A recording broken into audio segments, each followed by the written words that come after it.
하나님 말씀입니다. 신약성경 마가복음 4장 1절에서 9절까지의 말씀입니다.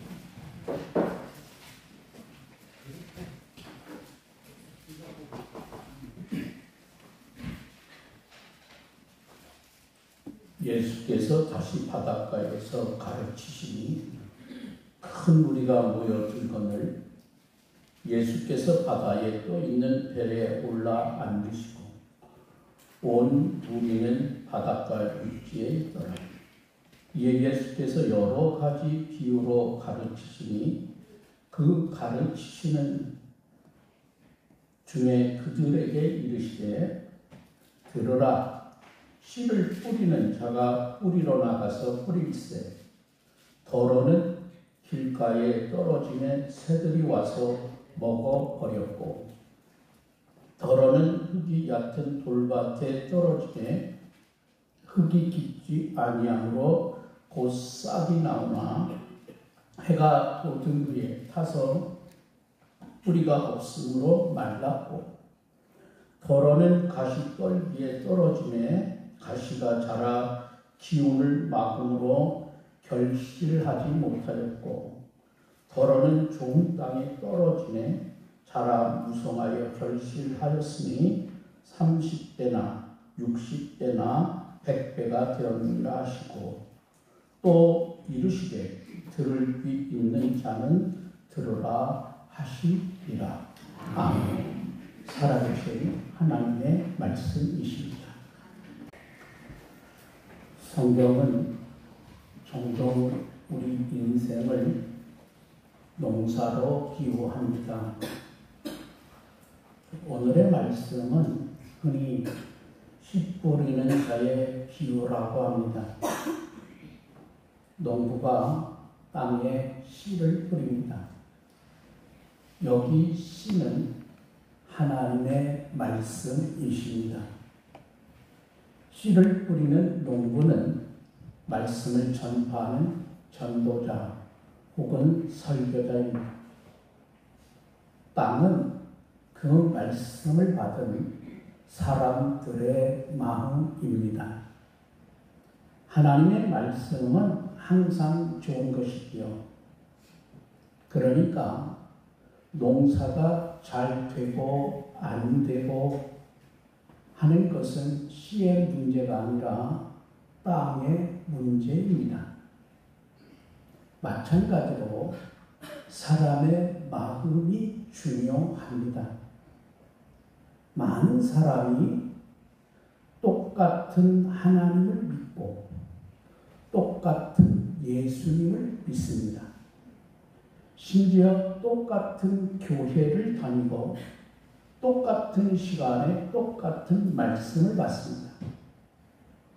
그런데 그 결과가 각각 다르게 나타납니다. 어떤 사람에게는 하나님의 능력과 축복의 역사가 풍성하게 나타납니다. 그런데 어떤 사람에게는 아무런 일도 일어나지가 않습니다. 1년, 5년, 10년이 지났음에도 마찬가지입니다. 이러한 차이는 바로 마음 자세 때문입니다. 성경은 마음의 중요성을 누누이 우리에게 강조하십니다. 그 중에 잠언 4장 23절 말씀에 모든 지킬 만한 것 중에 더욱 내 마음을 지키라. 생명의 근원이 이에서 남이니라. 우리 인생 만사가 마음에서부터 시작합니다. 마음이 좋으면 만사가 좋아지고 마음이 나쁘면 만사가 나빠집니다. 특별히 우리가 신앙생활 할 때에 마음 자세가 아주 중요합니다. 그래서 이런 말을 하지요. 마음밭이 좋아야 한다. 마음밭이 좋으면 신앙생활이 수월합니다. 당연히 그러니 인생이 잘 풀립니다. 그래서 마음밭이 좋은 게 최고의 축복입니다. 마음밭이 좋으면 인생 만사에 우리는 승리할 수 있습니다. 여러분, 오늘 성경을 보면 씨가 떨어지는데 네 종류의 땅이 있습니다. 길가, 돌밭, 가시떨기, 좋은 땅, 즉 옥토입니다. 사람들에게 나타나는 네 종류의 마음의 상태를 가리킵니다. 여러분, 좀 이상하지 않아요? 세상에 씨를 뿌리는데 길가나 돌밭에 씨를 뿌리는 그런 멍청한 농부가 어디에 있을까요? 그런데 희한하게도 2000년 전 당시 이 팔레스타인 지역의 농사법이 그랬다는 거예요. 요즘 우리 시각으로 판단하면 이해가 안 되는 말입니다.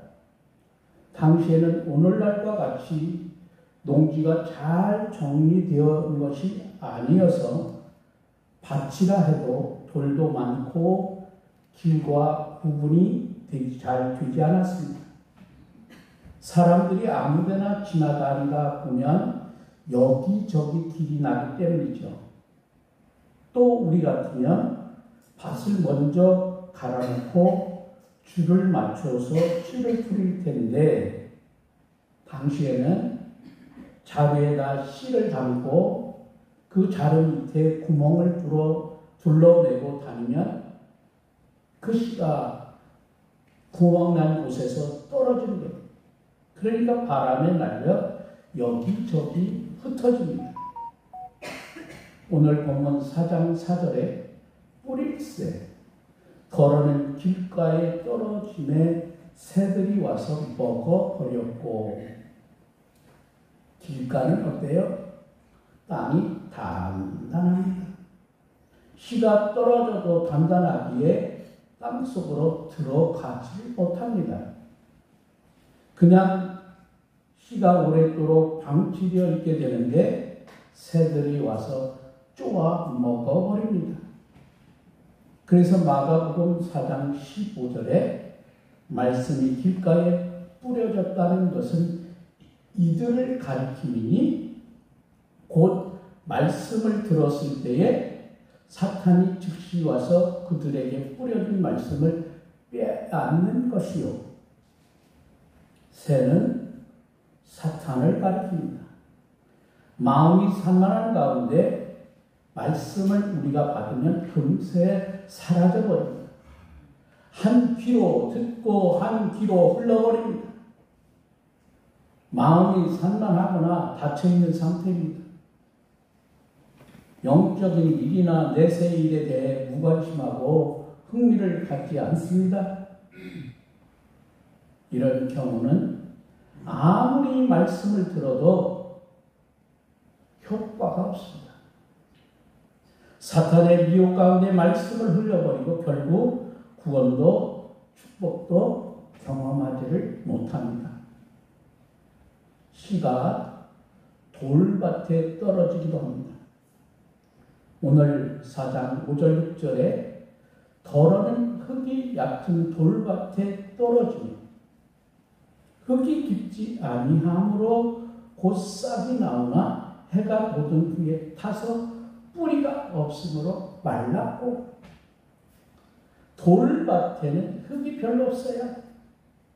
그래서 씨가 떨어져 싹이 나온 것 같아도 잠시 뿌리고 뜨거운 태양빛에 말라 죽습니다.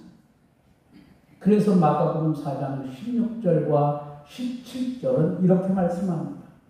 또 이와 같이 돌밭에 뿌려졌다는 것은 이들을 가리킴이니 곧 말씀을 들을 때에 즉시 기쁨으로 받으나 그 속에 뿌리가 없어 잠깐 견디다가 말씀으로 인하여 환난이나 박해가 일어나는 때에는 곧 넘어지는 자요. 말씀을 들을 때 충동적으로 받지만 자신의 완고한 고집이기에 조금이라도 자기 생각과 다르거나 자기 이익에 반하여 손해가 된다면 그 말씀을 금세 거부하고 역시 말씀이 주는 구원과 축복을 제대로 받아 누리지를 못합니다. 씨가 가시덤불에 떨어지기도 합니다. 여러분 4장 7절 더러는 가시떨기에 떨어지네 가시가 자라 기운을 막음으로 결실하지 못하였고 가시덤불은 우리가 쉽게 이야기하면 가시덤불도 되지만 잡초라고 이해하시면 됩니다. 여러분 잡초가 많으면 씨가 싹트거나 자라지 못합니다. 왜냐하면 잡초는 보통의 식물보다 더 끈질기고 번식력이 강합니다. 무려 10배가 넘는다고 해요. 수분과 그러다 보니까 양분을 몽땅 빼앗아갑니다. 결국 잡초가 많으면 질식해서 열매를 맺지 못합니다. 그래서 마가복음 4장 18절과 19절은 이렇게 말씀합니다. 또 어떤 이는 가시떨기에 뿌려진 자니 이들은 말씀을 듣기는 하되 세상의 염려와 재물의 유혹과 기타 욕심이 들어와 말씀을 막아 결실하지 못하게 되는 자요. 가시덤불은 마음속에 세상의 것들, 즉 염려, 욕심, 향락 등이 가득한 상태를 말합니다. 겉보기에는 제법 신앙생활을 잘하는 것 같아도 하나님보다 세상을 더 사랑하는 사람의 모습을 말하는 것이지요. 마음이 순수하지 못하고 세상 욕심과 뒤섞여 두 마음을 품은 사람입니다. 그러니까 이도 저도 안 되는 것입니다. 결국 세상 근심만 하다가 하나님의 축복마저도 다 놓쳐버리고 맙니다. 씨가 좋은 땅, 다시 말하면 옥토에 떨어지기도 합니다.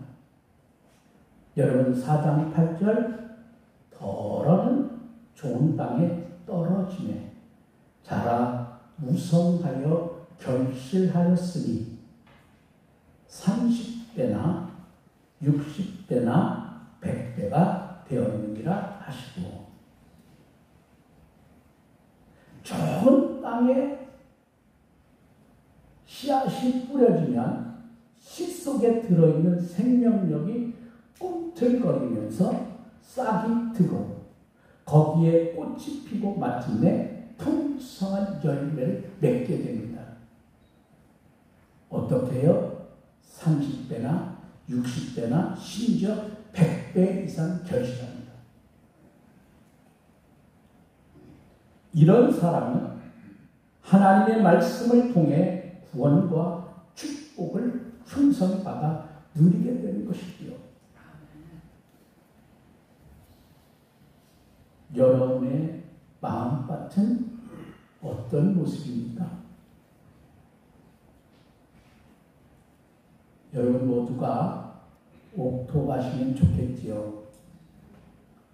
그런데 안타깝게도 옥토밭은 저절로 되는 것이 아닙니다. 왜냐하면 모든 사람이 죄이기 때문에 아무것도 우리가 안 하고 있으면 마음이 옥토되는 것은 불가능합니다. 그러므로 지금 당장 우리의 묻은 땅을 갈아엎어야 합니다. 말씀으로 갈아엎어야 합니다. 말씀은 시로 비유되지만 다른 데서는 또 이렇게 비유하고 계십니다. 예레미야 23장 29절입니다. 여호와의 말씀입니다. 내 말이 불같지 아니하냐. 바위를 쳐서 부서뜨리는 방망이 같지 아니하냐. 하나님의 말씀은 마치 방망이와 같습니다. 완악한 우리의 마음을 깨트립니다. 마치 불과 같습니다. 마음을 녹여 우리의 마음을 새 마음으로 바꿔줍니다. 사람은 하나님께서 말씀을 통해 깨트려 주셔야 합니다. 그리고 말씀과 더불어 역사하시는 성령의 능력으로 우리의 마음이 부드러워집니다. 에스겔 36장 26절 말씀입니다. 또 새 영을 너희 속에 두고 새 마음을 너희에게 주되 너희 육신에서 굳은 마음을 제거하고 부드러운 마음을 줄 것이며 성령으로 새 마음을 만들어 주십니다. 이와 같은 성령의 역사를 위해 우리는 하나님께 간절히 기도해야 그럴 때 하나님이 우리의 마음을 옥토로 변화시켜 주십니다. 어느 가정의 이야기입니다. 연세 많은 권사님 되셨는데 아들을 바라볼 때마다 이 아들 신앙생활이 미흡해서 권사님 마음이 속상한 거예요. 그나마 이 아들은 효자라서 어머니의 말씀을 거역하지 못해서 겨우겨우 교회 다니기는 하는데 어머니 눈에 보니까 영 신앙생활이 시원치 않습니다.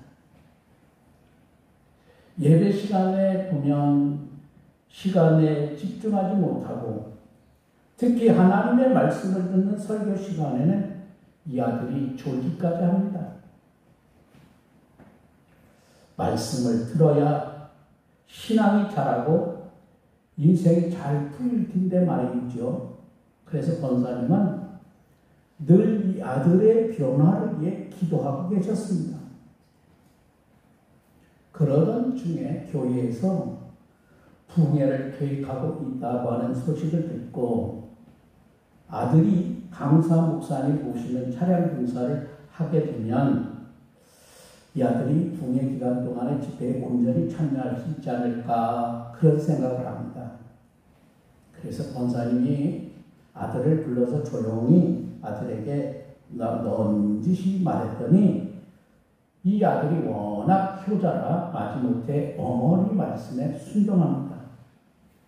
이렇게 해서 부흥 강사 목사님을 모시게 되니까 이 아들이 정신을 바짝 차리고 매 시간 집회에 참석할 수밖에 없었어요. 그런데 놀라운 일이 생겼습니다. 아들은 생전 처음 말씀을 직장에서 들으면서 그 부흥회를 통해서 이 아들이 큰 은혜를 받았어요. 그는 부흥회를 계기로 사모하는 마음으로 시간 예배에 참석하고 개인적으로 열심히 성경을 읽기를 시작했습니다. 완전히 어머니 권사님 눈에도 보니까 이 아들이 새 사람이 됐어요.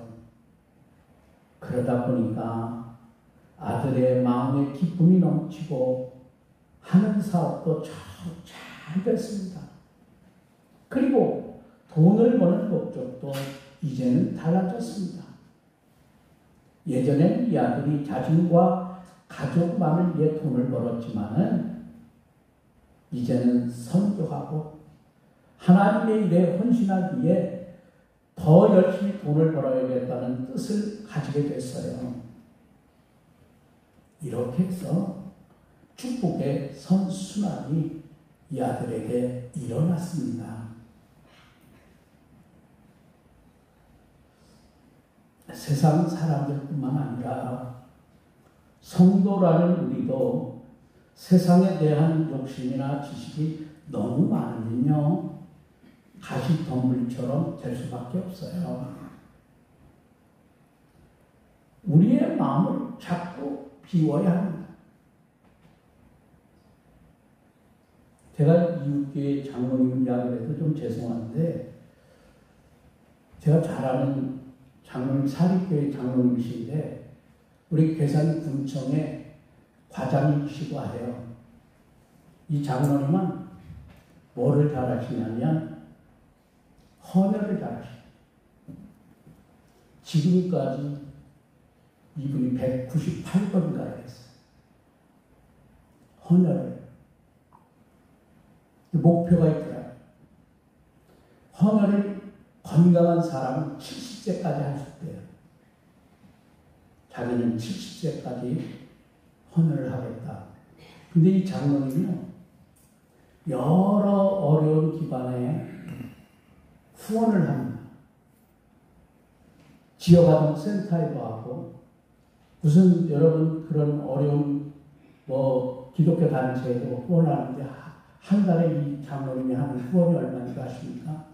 48만 원을 합니다. 죄송하지만 그 교회 담임 목사님이 우리 천안 목사님이니까 제가 그 장로님에 대해서 좀 알고 그 장로님에 대해서 이야기를 드리는데, 그 장로님 가정을 하나님이 제일 축복하시는 것 같아요. 여러분, 하나님 앞에 드리는 것은요, 공짜가 없어요.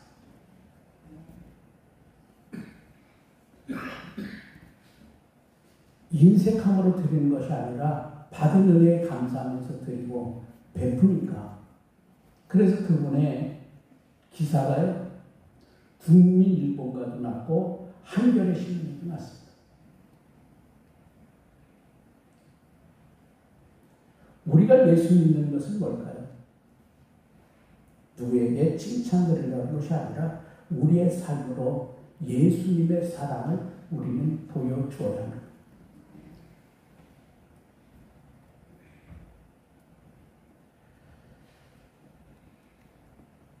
이어령 교수는 이 시대의 최고의 지성으로 불리던 분이시죠. 학자요, 문인으로 우리나라 초대 문화부 장관을 지낸 인사로 세상의 부귀 영화와 명예를 가지셨던 분이십니다. 그 이어령 교수의 따님이 고 이민아 목사인데, 이분은 이화여자대학교가 명문대학 아닙니까?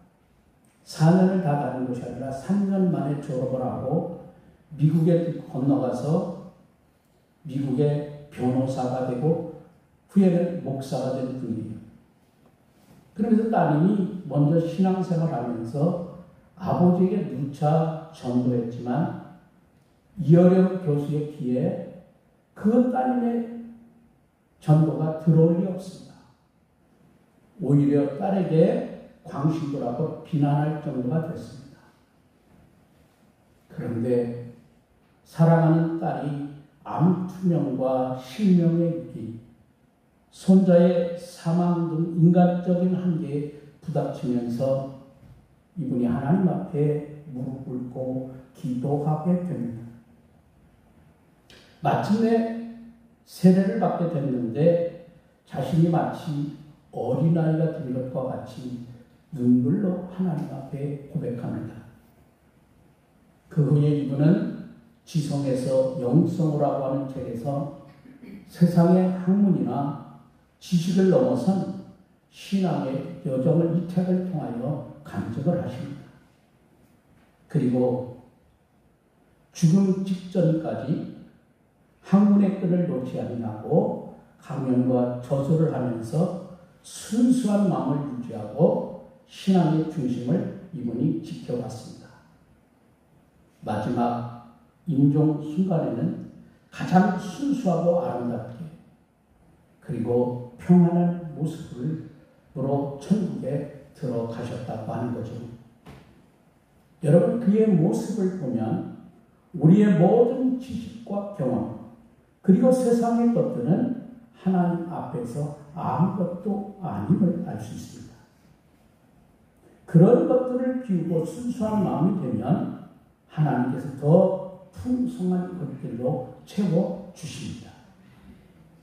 여러분, 겨울이 물러가면 희망의 새봄처럼 우리 인생의 농사를 여러분 한번 생각해보는 귀한 시간이 되시면 좋겠습니다. 내 마음이 옥토가 되면 그게 최고의 축복입니다. 아무리 하나님의 말씀이 진리요 축복이라 하더라도 마음이 길가, 돌밭, 가시덤불과 같으면 그 말씀은 나에게 아무런 유익이 없습니다. 교회를 다녀도 그냥 왔다 갔다 하는 것에 불과합니다. 아무쪼록 여러분 말씀과 기도 가운데 우리의 각자 마음을 기경할 수 있기를 바랍니다. 그래서 내 마음이 옥토가 되어 말씀의 풍성한 은혜를 드리며 살아가는 우리 성도 여러분 모두가 되시기를 바랍니다. 기도하겠습니다.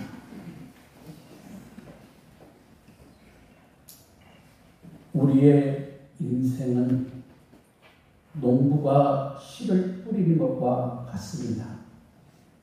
똑같은 씨를 뿌리되 어느 씨앗은 길가에, 어느 씨앗은 돌짝밭에, 어느 씨앗은 가시떨기에, 어느 씨앗은 좋은 땅 옥토에 떨어져 30배로, 60배로, 100배로 열매 맺는 결실하는 복을 얻는 축복이 있습니다.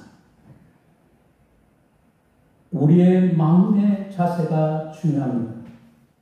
하나님의 말씀을 받아들이고 내가 옥토가 되어 좋은 땅이 될 때 우리는 신앙의 아름다운 열매를 맺을 수가 있습니다. 오늘 하나님 우리를 사랑하셔서 주신 귀한 말씀을 통하여 다시 한번 우리 자신을 옥토로 기경하는 역사가 일어나기를 원합니다. 그리하기 위하여 하나님의 말씀을 가까이 하며 기도로 기경하여 성령 충만한 믿음의 삶이 되어 하나님께 영광을 돌리고 세상 속에서 은혜를 누리며 살아가는 귀한 우리의 성도들, 하나님의 귀한 아들과 딸들이 되기를 원합니다. 은혜로 함께 하시고 주신 말씀을 통하여 깨달음의 지혜, 들을 길을 허락해 주시옵소서. 우리를 사랑하신 예수님의 귀하신 이름으로 기도합니다. 아멘.